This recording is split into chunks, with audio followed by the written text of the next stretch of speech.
በአውድማው ላይ ያለው ሰው ክብሩ የሚገባው ለተቺው አይደለም። ጠንካራው ሰው እንዴት እንደተሰናከለ ወይም ሰራተኛው ስራውን ከዚህ የተሻለ እንዴት ሊሰራው ይችል እንደነበር ጣቱን ለሚቀስረው ሰው አይደለም። ይልቁኑ ክብሩ የሚገባው በትክክልም በሜዳው በአውድማው ውስጥ ላለው ፊቱ በአቧራ በላብና በደም ለተለወሰው በወኔ ለሚታገለው ለሚሳሳተው ደጋግሞም ለሚወድቀው ሰው ነው። ምክንያቱም ያለ ስህተትና ያለ ጉድለት ጥረት የለምና።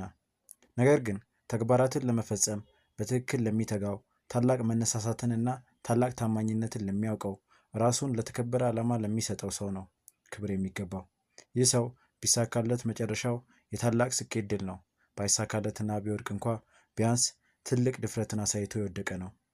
ስለዚህም ቦታው ድልንም ሆነ ሽንፈትን ከማያውቁት ከነዚያ ቀዝቃዛና ፈሪ ነፍሳት ጋር ፈጽሞ አይሆንም። በ26ኛው የአሜሪካ ፕሬዝዳንት ቲዎዶር ሮዝቬልት ዘ ማን ኢን ዘ አሪና ከአውድማው ላይ ያለው ሰው